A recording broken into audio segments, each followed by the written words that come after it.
안녕하십니까. 뉴스데스크 이어서 광주에서 전해드립니다. 박상구 금호아시아나그룹 회장이 금호타이어 대표이사에서 물러납니다.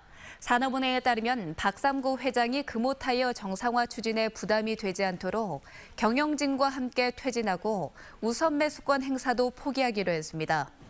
산업은행은 또 금호타이어 자국의 회관을 수용하지 않고 재무구조 개선을 위해 자율협약으로 구조조정을 추진할 방침인 것으로 알려졌습니다.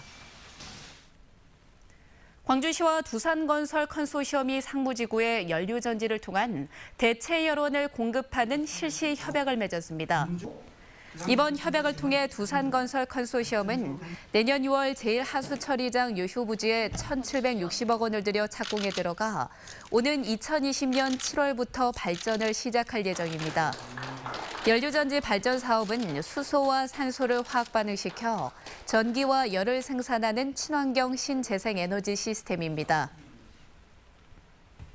한국전력이 지자체와 빅데이터 유관기관 등 17개 기관과 빅데이터 산업생태계 조성을 위한 다자간 양해각서를 체결했습니다.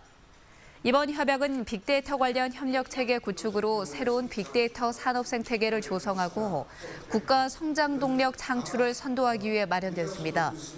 한전은 특히 전력그룹사가 보유한 빅데이터 가공과 활용을 통해 전력산업 전체 데이터의 활용을 극대화하는 방안을 추진할 계획입니다. 최영호 광주 남구청장이 내년 6.13 지방선거에서 광주시장에 도전하겠다고 밝혔습니다. 최 청장은 시민들의 의견 수렴과 심도 깊은 논의를 거쳐 출마를 결심했다며 광주 발전을 위해서는 세대 교체를 통해 젊은 광주를 만들어야 한다고 주장했습니다. 당내 경선 통과에 대해서는 7년 전 구청장 출마 시절에도 시민의 힘으로 당선됐다며 자신감을 보였습니다. 광주시와 중국이 사드 갈등에도 친선교류 활동을 확대해 나가자고 다짐했습니다. 홀리데이인 호텔에서 열린 중국 인민공화국 건국 68주년 기념식 참석자들은 사드 배치를 둘러싼 중국과 한국의 갈등이지만 상대를 더욱 존중하며 상호 교류 확대를 위한 대안을 모색해 나가자고 다짐했습니다. 한편 지난 23일 끝난 3회 중국 문화주간에는 지난해보다 40% 늘어난 만여 명의 시민과 중국인이 찾았습니다. 전남대 어린이병원이 개원식을 갖고 본격적인 진료에 들어갔습니다.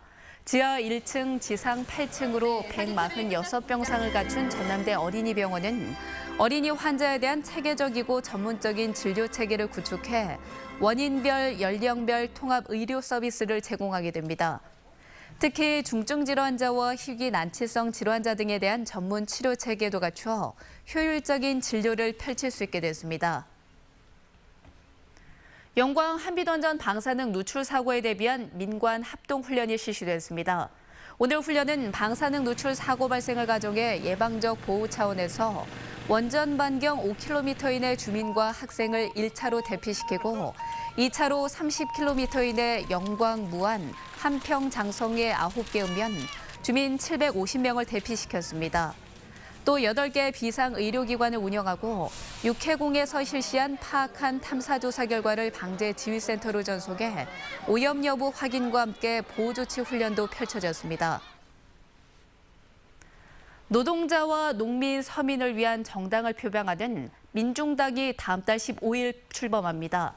민중연합당과 새민중정당은 새로운 진보정당인 민중당 출범식을 앞두고 노동자와 농민, 서민 등 99%의 민중들이 정치의 주인이 되는 새로운 세상을 만들겠다고 밝혔습니다.